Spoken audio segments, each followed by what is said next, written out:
Hey tribe, how are you? How are you? I hope all is well and you all are doing great, manifesting your life, putting your work in to become the you that you want to be. As you can see, I'm sitting amongst this beautiful forest preserve in the sun. I just wanted to come and feel nature and have a little conversation with you all. So welcome if this is your first time to the channel. My name is Chevy and we're simply just a tribe over here. We come together to motivate, elevate, and inspire one another. No judgment, no bias. If that's what you're about, this is not the place for you. But we thank you for stopping by. With that being said, as you can see from the title, we are going to talk about why marriage is hard. When it really doesn't have to be, but we have to be realistic about some things when we decide to take on the role as wife or husband and life partner. So with that being said, get your notebook, get your pen, screen record, do what you got to do. This would be an awesome topic to review with yourself later on, or even with whoever you might be in a marriage with or a relationship with right now, and you just want to make sure you all are on the right path for a successful marriage. So with that being said, let's jump right on into it.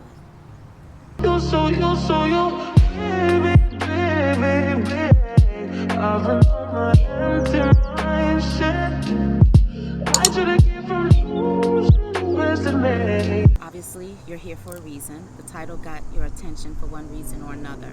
Regardless of the reason, I am happy you are here. I'm excited that we are taking this journey together.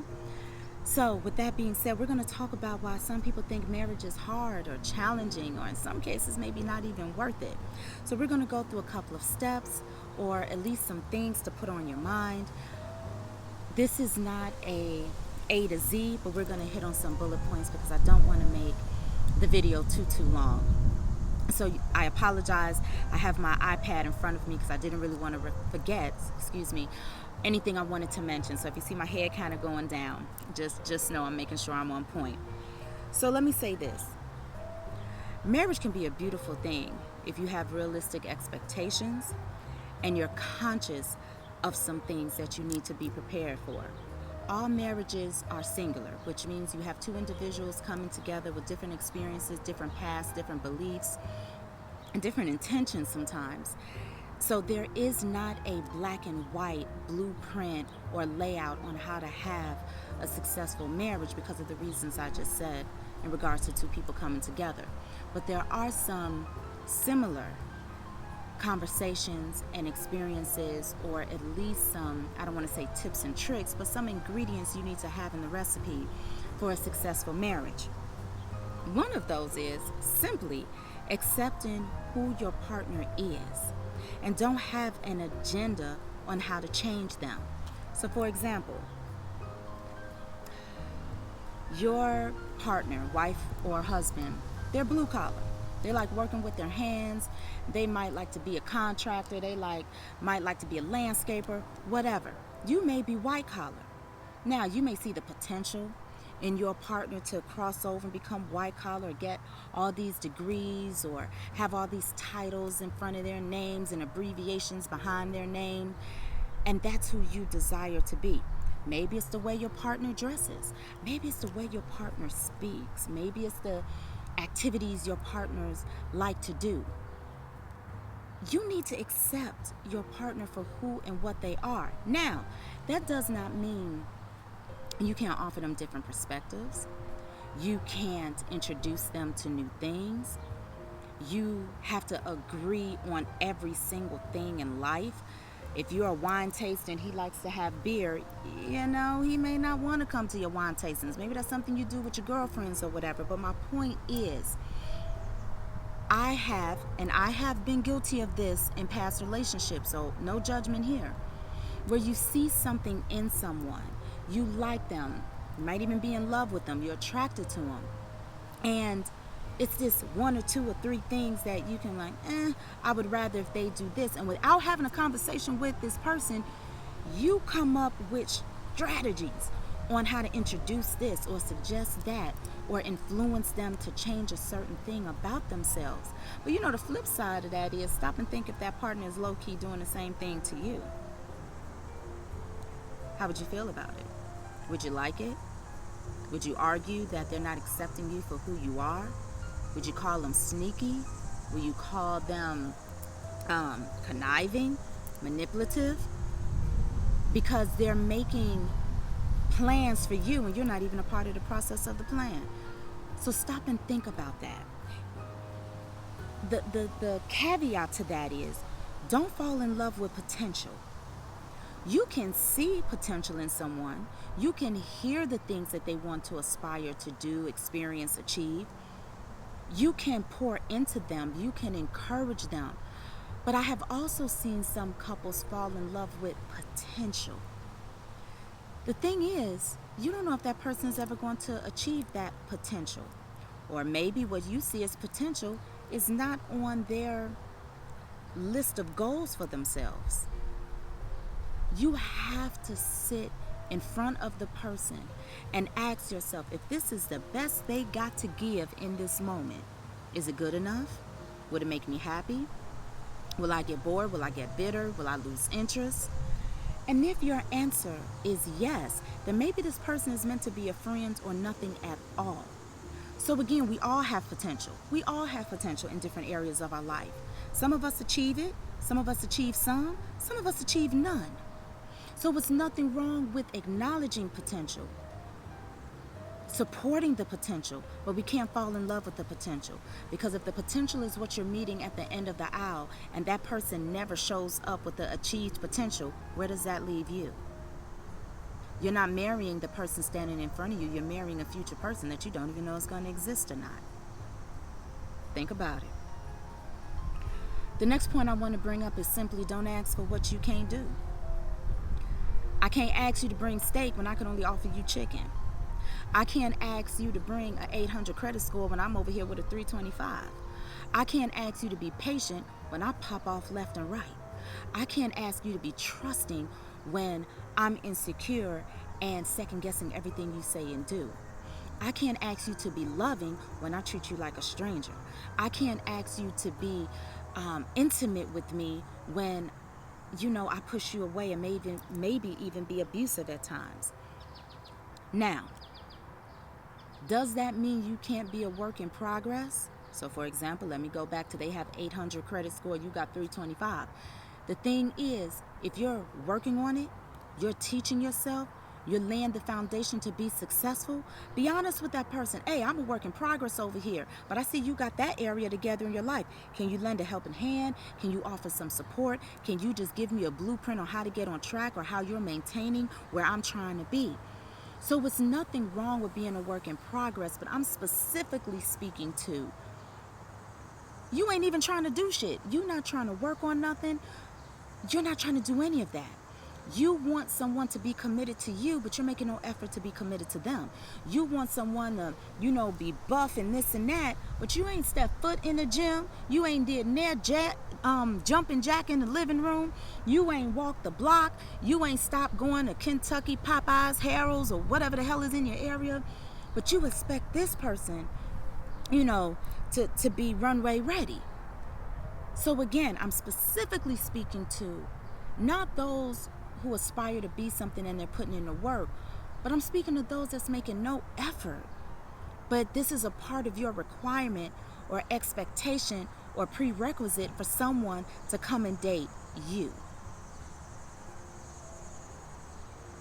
Seems like a double standard to me, and it's unfair to the person coming into your life. The other point I want to bring up, don't have different expectations, rules, or regulations for yourself than you have for your partner. So it goes back to what I just spoke on. You can't ask for trustworthiness and you over here creeping and cheating. You can't ask for confidence, but you're struggling with insecurities. You can't ask for communication, but then you shut down, don't want to talk, and you keep everything bottled up.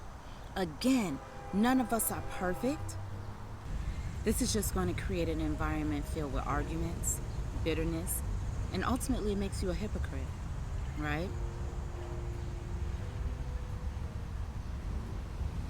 And you have to ask yourself, why do you have different expectations of your partner than yourself? Does your partner not deserve the best of you as you obviously feel you deserve the best of your partner? We cannot ask for confidence and and we're making no efforts to get rid of insecurity. We cannot ask for trust when we make no effort to be trustworthy ourselves. We cannot ask for someone to cater to us, learn our love language, support the things that are important to us, but we make absolutely no effort to be their number one fan and supporter. No marriage can survive with each individual having separate expectations or separate, I don't like to say rules and regulations, but just a different way of moving within a marriage. A marriage is one individual becoming attached to a second individual to form one union, which means truly I go from I and me to we and us. That I cannot imagine my life without you. And I'm going to do whatever I personally can to make this an environment you want to be in, participate in, reside in, right? So there has to be some expectations to help you all build a successful roadmap to having that. And once the expectations are no longer aligned, then inevitably one individual is going to start going right while the other's going left. And then where does the union now exist? Where is the partnership? You become so distant, you can't even reach out and grab each other's hand anymore. And sometimes the distance becomes so great that you can't even hear your partner yelling out for you anymore. You're just so far gone at this point.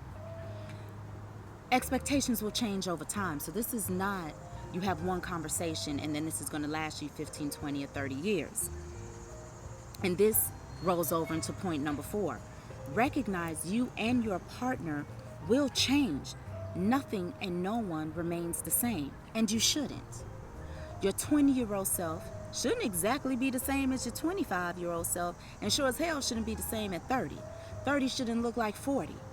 Because in life you have experiences, you have evolution, you have accomplishments, you have disappointments, you're learning yourself, you're evolving. You know, you went from being a single person to maybe being a parent. You are now a mother who became a grandmother. I mean, whatever. So life is steady evolving, so the people who are participating in this human experience should be evolving too. So with that being said, expectations should be a constant check-in point for couples and those who are married. You cannot have the same expectations. So for example, you go into a job, you start off as being the clerk, right? So you filing, typing, doing data entry, setting appointments, returning calls, transferring calls, all of that. Well, now you move up to being a supervisor. Are you going to have the same expectations expected of you as when you were a clerk? No. Now you're moving up and maybe you're the executive director. Are you going to have the exact same job expectations as you did as when you were just a supervisor? And so on and so forth. Because the job description is not the same for the clerk as it is for the CEO. The job description is not the same for the teacher versus principal, right? So as we're making our way through life and taking on new roles, it is to be expected that the expectations will need some tweaking along the way. And I think sometimes couples forget to do check-ins, right? You go to the doctor to get your annual exam, or at least you should, and if you don't, you better get on it. You go to the dentist to get your teeth cleaned. You go to the eye doctor to make sure your eyes are healthy. These are called maintenance. This is called check-ins. So why would we not do that in our marriage? If something is broken or falling apart or not working, do we not need to go and let our partner know, hey, I need a new prescription.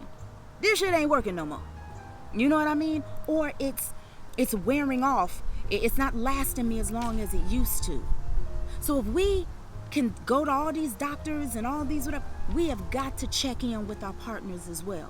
We got to maintain our partners as well. But not only do you tell your partner what might not be working for you or where you may need a new prescription, be willing to hear your partner too.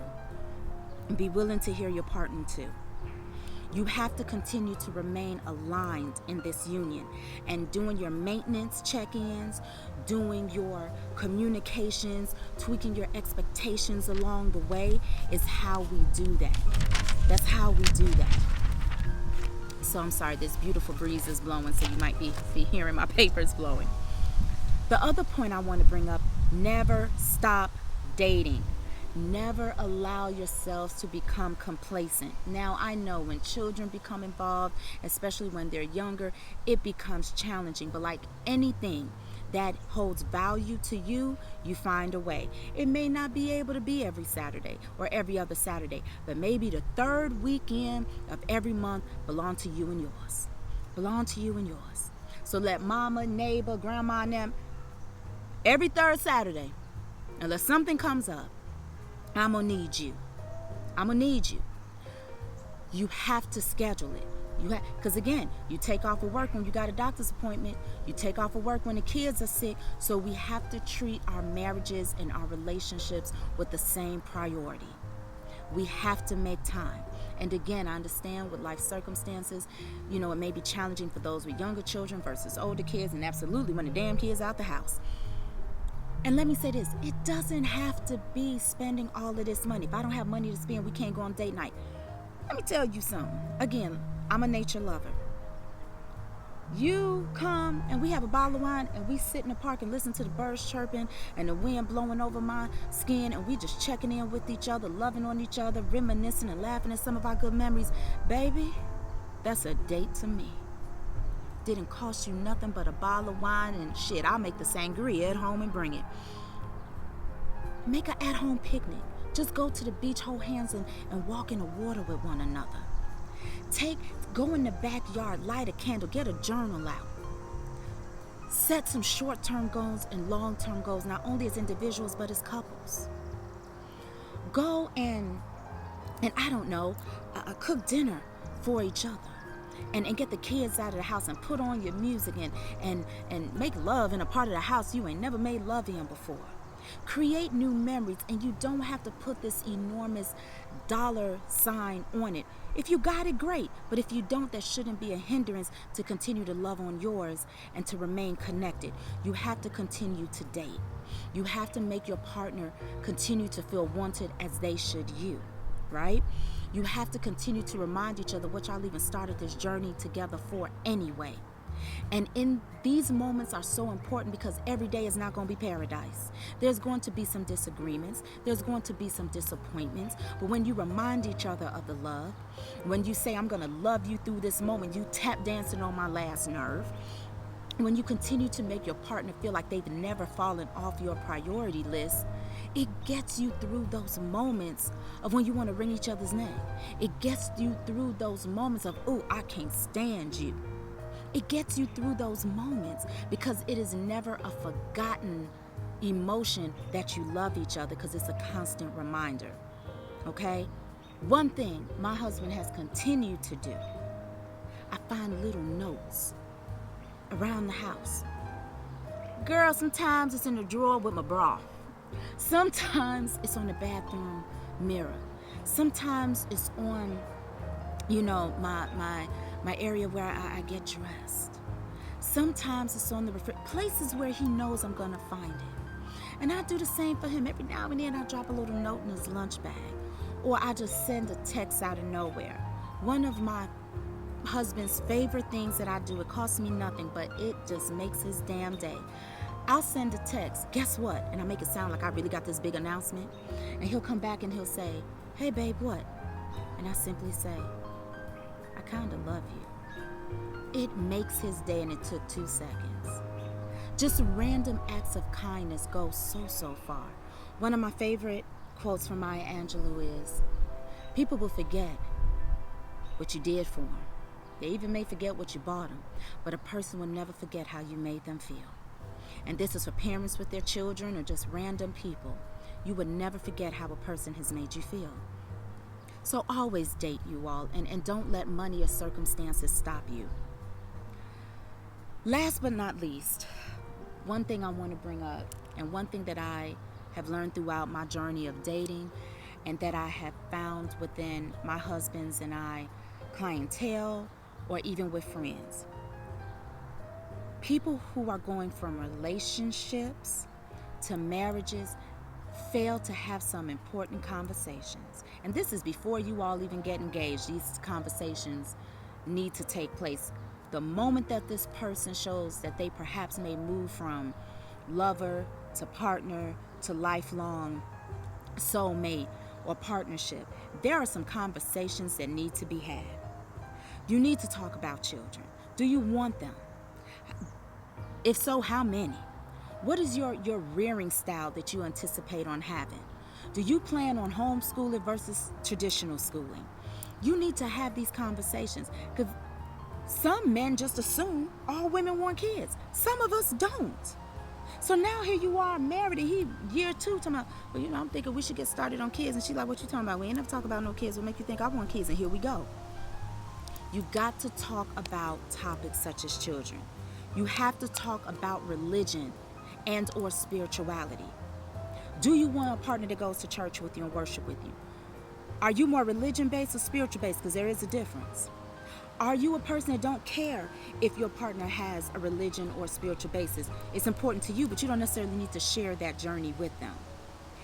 If you have children, what are y'all going to do with this? Especially if you all worship or have different beliefs. How would this impede upon the children? You have to talk about individual goals and desires. One, you need to let your partner know the person you are inspiring to become. Your partner needs to know where you would need for them to step in and encourage you and support you or assist you in any way. You have to know that the person your partner desires to be outside of you, because although you are a unit, you're still individuals and you still deserve to be that. So you have to talk about what your future entails, because this will help your partner decide where they fit in, if they fit in at all. We have to talk about goals of the relationship. You have to talk about it. This is what I want for me, but this is what I want for us. And then come up with a game plan. If it's a certain amount of money, if you want to buy a house at a certain time, if you want to start a business, if you want the type of relationship, you take a certain amount of trips a year.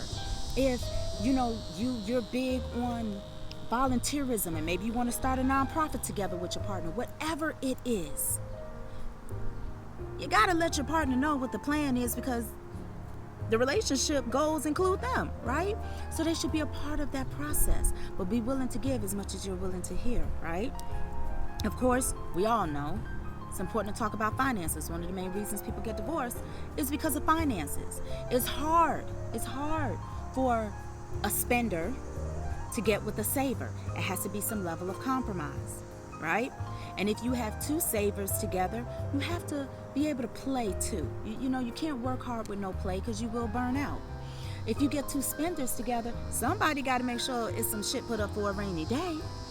So you have to talk about finances and your goals and where you're at. If you have messed up credit, don't lie.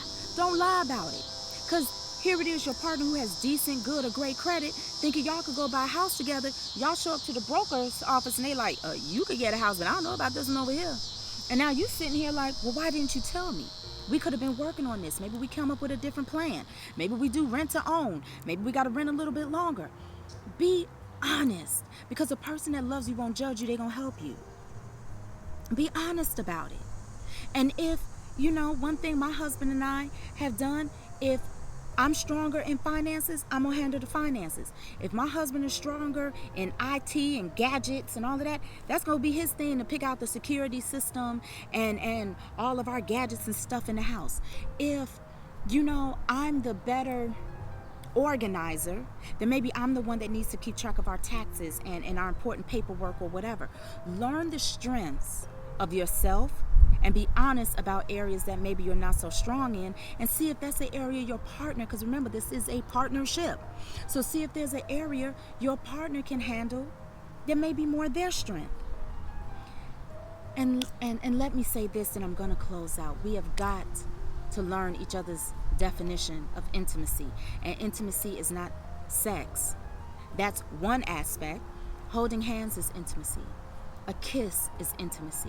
Staring into each other's eyes and not saying a word, but understanding everything that person's thinking is intimacy. I encourage all of you to read the book, Love Language. We all have a language. Some people like words of affirmation. Some people like acts of kindness. Some people like gifts. Some people like touch. Whatever. Like me, I'm not a touch person. My intimacy that I desire, I don't need to hold hands. I don't need to be coddled. But that is a love language of my husband. So now that I know that, and because it's not natural for me to want it, I make a conscious effort on a regular basis. Now that don't mean it's every day and it's 3 hours a day, but I make a conscious effort to make sure I'm speaking his language, because that goes back to my earlier thing. You gotta let your partner feel valued. Gotta make them feel that they're always a priority. And one of the direct ways to do that, you have to learn their love language. Baby, when you can learn to make love to someone's mind and their heart, it ain't nothing to let them pop off physically. Do you hear what I'm saying? That's a different type of orgasm. Make love to a person's soul. Make love to a person's mind. The body gonna take care of itself. Because see, everybody can't connect with a person that way. Because it's all about physicality and the surface stuff. But when you get to know a person and you make it your mission to get all up inside of them, and this just ain't a woman thing, this is men too, and don't let them lie to you, ladies. Men want to feel valued. They want to feel that they're on their shit. They want to feel that they are the king. They want to feel that they are the head. And it is nothing wrong with that. But it's a reason that a woman came about, because a man can't do it all. He can't do it all. That is why we have partnerships. I got you. I got you. You go handle that over there. I got this over here.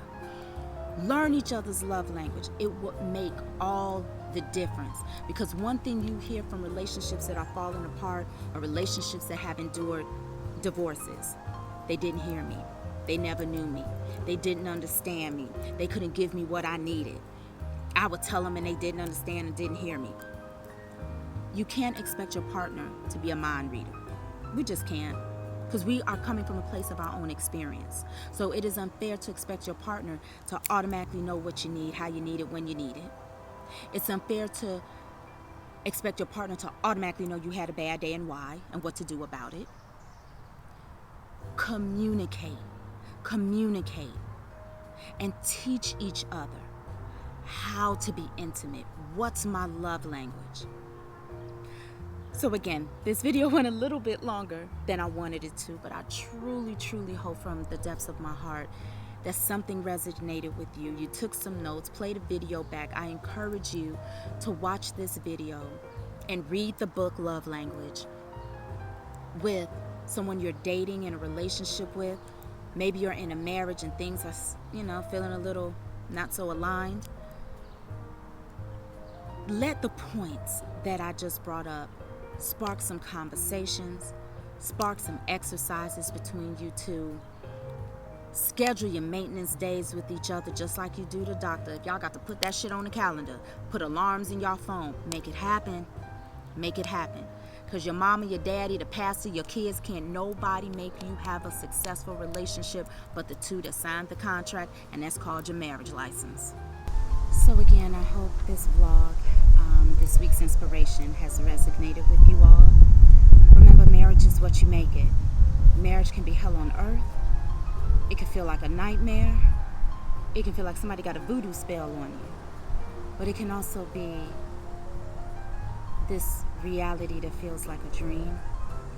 It can be something that your heart has never experienced before. It can be a very, very joyous experience. But just like anything worth having, it takes work, commitment, consistency, and dedication. So again, I hope this has put you all on the right path, or help you all just to put some things in the forefront of your mind as you are manifesting the relationships that you want. As I always say, the world is yours. You are the creator of your reality. You are the director of your destiny. People and experiences may come to try and deflate your desire, but it's up to you if they succeed. I wish you all more happiness, love, and abundance than you know what to do within this lifetime. Remember, We can't blame others when we hold the key. Until next time, tribe. Did you subscribe yet?